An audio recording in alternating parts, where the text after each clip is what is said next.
Olá, mulheres. Aqui quem fala é a Viviane Martinello, do Esposas que Oram. Nós estamos juntas estudando o livro A Face Oculta do Amor, Desmascarando o Espírito de Sensualidade, do Marcos de Souza Borges, da editora Jocum.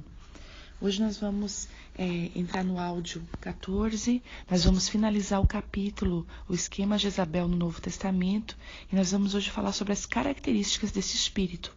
Vamos lá? As características de Herodias, o perfil ativo do espírito de Jezabel. 1. Espírito de liderança dominador e autoritário. Herodias também é um título. O espírito de Jezabel busca sempre títulos e posições. Temos aqui uma questão motivacional: dominar ou servir. Pessoas manipuladoras só querem títulos ou posições. Porém, como servos, devemos buscar o nosso dom, investindo no seu funcionamento. O dom em serviço proporcionará uma posição e um título adequado para nós. Herodias tem uma influência direta sobre a autoridade de Herodes. A permissividade de Herodes é o seu habitat predileto.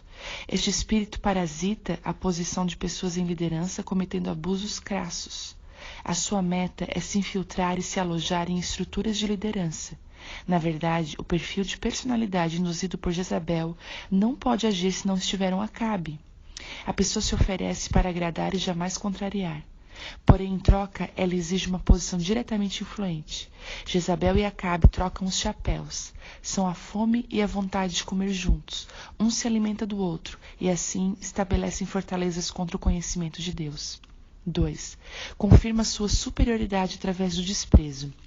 O espírito de Jezabel se alimenta das fraquezas das personalidades. Ele despreza e explora os pontos fracos das pessoas no relacionamento, estendendo um controle cada vez maior. Pisa nos fracos e indefesos para se sobressair. Esse desprezo desencadeia um processo que leva a pessoas a desistirem de pessoas.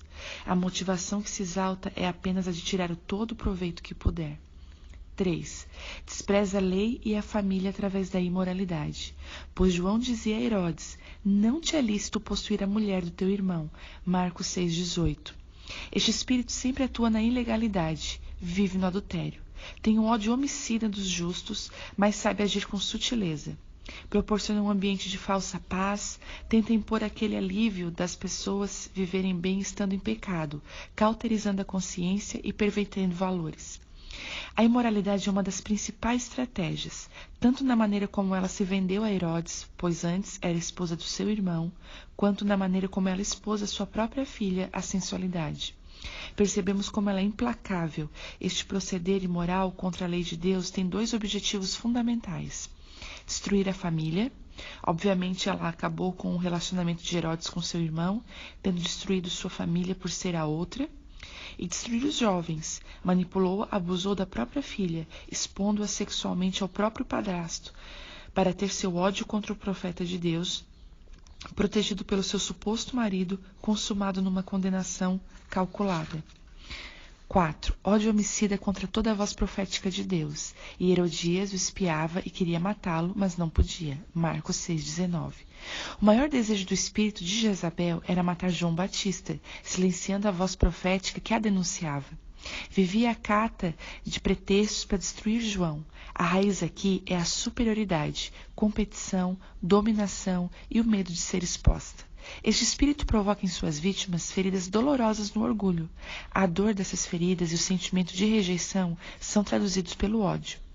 O ódio é um dos combustíveis mais poderosos para dinamizar a maldade, inspirando pensamentos e palavras profeticamente feridas. Aqui reside a inspiração de um falso profeta, a sua amargura. O nome Jezabel significa independente, sem habitação, que não é exaltada.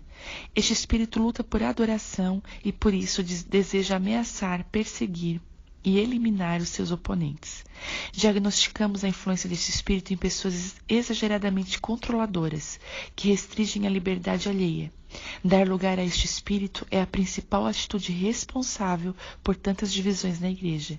A primeira coisa que a verdadeira voz profética atinge é o orgulho das pessoas, o coração endurecido que vem resistindo há muito tempo ao Espírito Santo. Por isso, este espírito de Herodias procura silenciar a voz profética a todo custo.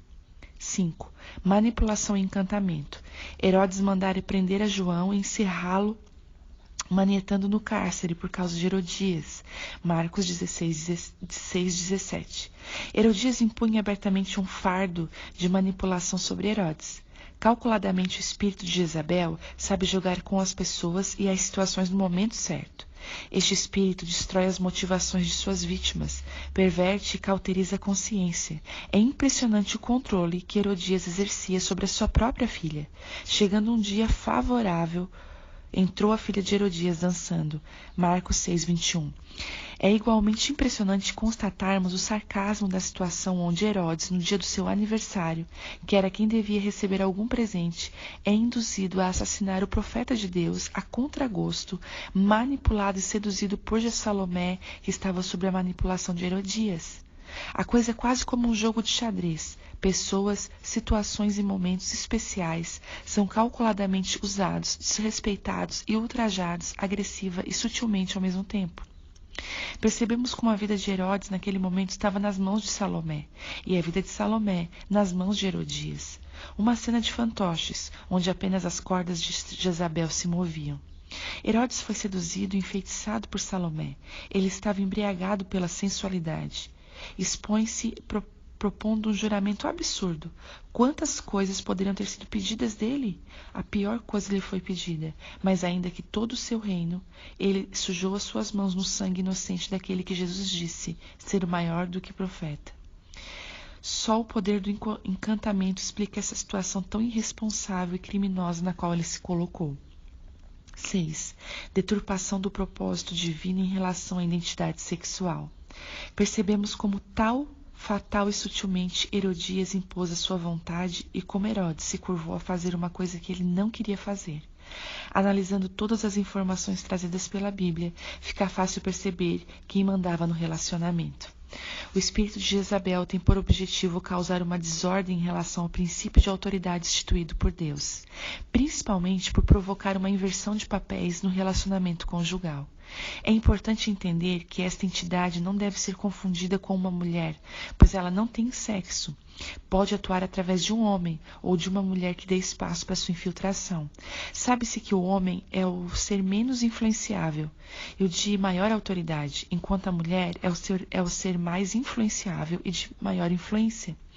Jezabel usa o ser de maior influência para tentar fazê-lo de maior autoridade. Ou seja, esse espírito seduz e manipula a mulher, usando a sua influência para corromper a autoridade do homem. Esta é a mesma estratégia que o diabo usou no Éden, para levar o homem ao pecado. Essa entidade parece preferir principalmente no que se diz respeito a ataques contra famílias. O modelo feminista, onde o homem se torna passivo, negligenciando a autoridade que lhe cabe, como no caso de Acabe e Herodes. E a mulher, por sua vez, como um agente ativo, que encarna a insubmissão e o controle, como no caso de Jezabel e Herodias, para desestruturar o princípio de autoridade no lar, forjando deficiências morais na rede de relacionamentos. Maridos passivos alimentam a insegurança da esposa, induzindo ao perfil agressivo e autoritário de Jezabel.